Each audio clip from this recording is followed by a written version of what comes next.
Hi, and welcome back to my little film and TV channel. I hope you're all staying safe and well. And we're going over to Disney Plus today, yes, and a series that I can't binge watch because it's showing weekly. But I watched the first couple of episodes as I'm recording this. There's a third one due out tonight, but I'd watched the first two, so I thought I'd put this out there anyway because it's an interesting point in the series. We're going to look at something called Moon Knight, which you probably know, obviously, from the old Marvel stable. And I've reviewed episodes 1 and 2, which is episode 1, The Goldfish Problem. I like quirky names for episodes. And the second one, Summon the Suits. Yeah, so we're going to get 6 times 50-odd minutes, approximately, episodes, a mini-series created by Jeremy Slater, of course, for Disney Plus, and it's based on the Marvel Comics. I've never read any with this guy, and I used to get Marvel comics when I was a kid, but this guy didn't exist. I don't think then. I don't think he did anyway. In all fairness, obviously Marvel comics featuring the character of the same name, and it's a 6 television series in the MCU, the Marvel Cinematic Universe, to be produced by Marvel Studios, sharing continuity, of course, with the films of the franchise. So it'll be interesting how it's linked in times to come, whether they link him into certain films, etc. That's, again, further down the line. Slater himself serves as a head writer, with Mohammed Diab leading the directing team. And it stars, we've got Oscar Isaac as the main guy, as Mark Spector stroke Moon Knight, and Steve Grant stroke Mr. Knight. Yes, 2 identities.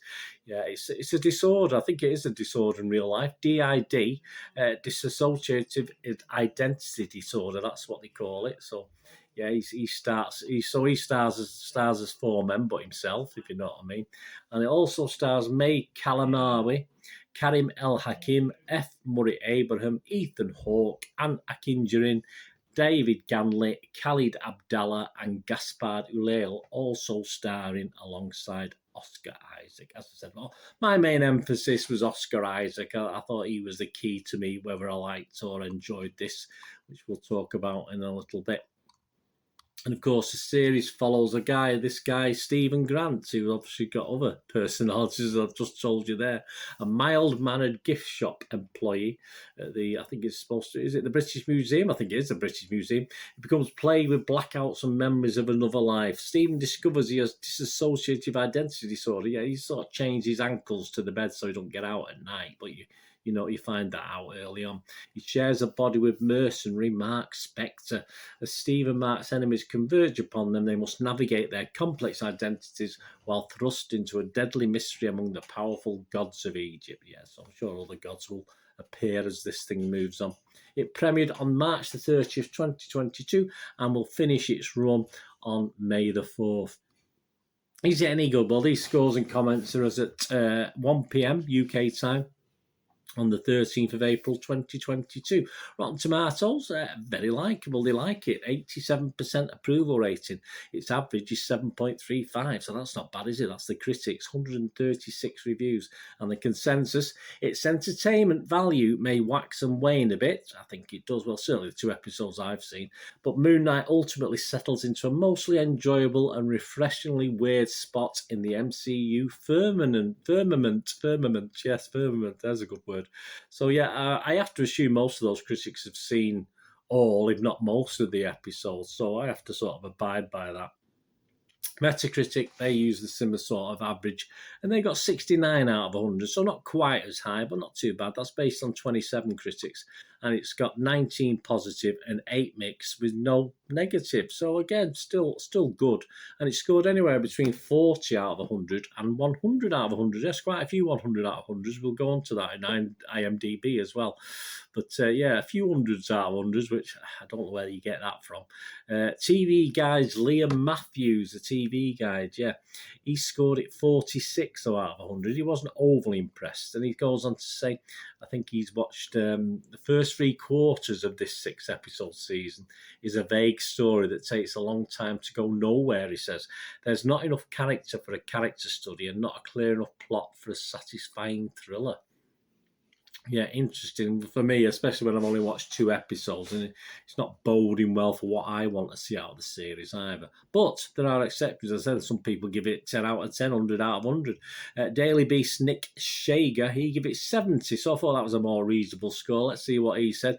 He said, on the whole, Moon Knight is another in a long line of well-oiled Marvel machines, delivering the mixture of winning personality-driven humour, yep, functional combat, yep, and hit-or-miss CGI. Yep, I will tick all those boxes with this one. Moon Knight looks fantastic. Multiple generic creatures, on the other hand, are habitually hidden from view in murky darkness. They are, that fans have come to expect. So, yeah, it's Marvel. It's more of the same. Internet Movie Database, here we go. This is Joe Public. Very interesting. Quite a lot of reviews. 20,814 scored it 10 out of 10. I'm sorry, guys. Absolutely not a cat in hell's chance is this a 10 out of 10. It could be good. Certainly, episode 1 I thought was very good. But 10 out of 10, come on, behave yourselves. But if you look at the 6 to 9 scores, that's 17,848. And if you look at the people who scored it between 2 and 5, that's 5,356. I think there's about 4,001 out of 10s as well, so I've ignored those. So anyway, that's 77% positivity if you take the scores of 6 to 9 as a positive, which I do. So that's okay. That's fine. That's in line with what we're seeing. So overall, if you do look at the overall score, guess what? 7.7 out of 10 doesn't always work out like that. And 77%, it doesn't always do that. That's just pure coincidence. So 7.7 out of 10. And the episodes themselves do score higher just because of the way the statistics are done. Episode 1 scored 8.2 and episode 2 scored 8.3. Very, very high. So my thoughts on this. Said plenty of positivity. I really, really did like episode 1 because it was quirky. I didn't know what to expect. I've not read too much about this guy. I've not read too much about the series or the comic book or anything like that. So I'm going into this without knowing too much about it, apart from seeing pictures, obviously, of Egyptian-like gods and stuff like that. So I like the quirkiness of episode 1, where this guy's obviously got another personality. Obviously, got more than one personality in the end, but we found out he's got more than one personality. It really worked and kept that episode 1 going. But there's only so long. There's only so much you can do with that. There's only so much before you're going to have to start having a bit of a good story as well. By episode 2, I still liked it. I was still, I sort of began to become attuned. We got introduced to the character more, what was happening, what was going on, which is fair enough. By the end, I got to the stage where, all right, I've seen all this now. I want a little bit more of a story. And I think to get through the next 4 episodes, let's face it, it's only 6 episodes. But by the end of episode 2, I was wanting just a little bit more already. So that was only 2 episodes in. So that was my personal view of it. And hopefully, although, as I said, some of the critics would have seen all 6 episodes, we will see this. Although some of the critics were a bit... well, not all negative, because you saw the scores were very good, but there's a little bit of mixed criticism for the episodes going forward and the plot, etc. So I'm a bit worried my fears will come to fruition, if you like, that the plot doesn't quite live up to it. But all I have is the first 2 episodes to go off, of course, and I enjoyed the humour. I like the humour in it. I like the humour. I'm not too sure about some of the accents that were being used, British or American. And the special effects, as I said, in the main, are very good. You get some dodgy ones, as you expect from Marvel. They're not always up to scratch. So I thought it was very entertaining. But as I said, it's got to the stage at episode 2. When I watched episode 1, I thought, can't wait for episode 2. Now I watched episode 2, I think, yeah, that's okay. I'll wait for episode 3. So I'm not as keen by the end of episode 2. So it's wearing just a little thin for me. Oscar Isaac is the key to this for me. He's very invested. I do like him. He can be annoying, but I sort of like his character. And certainly when he was battling him with himself. Now he's sort of given himself over to his other personalities. I'm not sure I like him as much, but I certainly liked that where he was battling with himself, if you like. I like that. He did it very, very well, did it exceptionally well. And he is a standout.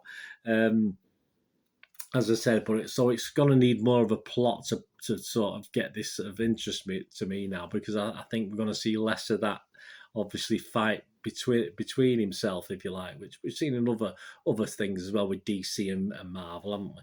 So it will be interesting to see how that develops, and also if we get any other interesting characters, because a lot of the other characters don't find any Ethan Hawke. I don't find any real interest in him. I'm not really invested in any of the characters. A couple of the female characters are okay, but yeah, I want something a little bit more interesting to get my teeth into. As I say, apart from the lead, most of the others left me a little bit unimpressed, in all fairness. So as I said, I was to mark the episodes. I would give episode 1 a 7 out of 10. I nearly went 7.5, but I'll give it a 7 out of 10 because I thought episode 2 was watchable. It came down to a 6 out of 10. So on the basis of that, we could be in trouble, couldn't we? It could be dropping and dropping and dropping. So overall, I would say, obviously I've not put it on here, but say, well, if you take the two averages, 6.5 out of 10 at the moment, but I've just left it on the screen there. There's 7 out of 10 for episode 1. 6 out of 10 for episode 2, and I just hope as the story develops a little bit more, we get a little bit more of a interesting plot, because I think the fun part of Oscar Isaac playing his roles, and that now he knows who he is and what he can do and what he can't do, that's going to be less important, and more important will be the plot and the story. So I'm hoping we will get some more interesting characters than what we've got already, and the plot develops. But we'll see, won't we, guys? We'll see over the next 4 weeks what happens with that anyway. And if it's worth coming back on and commenting, I will do. If it's not, I won't. So anyway, you let me know what you think if you get to watch these. I'll be tuning in for the latest one tonight or tomorrow when I get a chance to watch it. So we'll see how that goes, episode 3. So yeah, we'll see. But as I said, so far 1 and 2, yeah, I'm quite happy. But I say I do hope it's going to keep up the standard that I saw certainly for 1.5 episodes, if perhaps not towards the end of episode 2. Let me know what you think, guys. Anyway, thanks for watching. I only ask one thing, don't I? Please stay safe, everyone. Bye for now.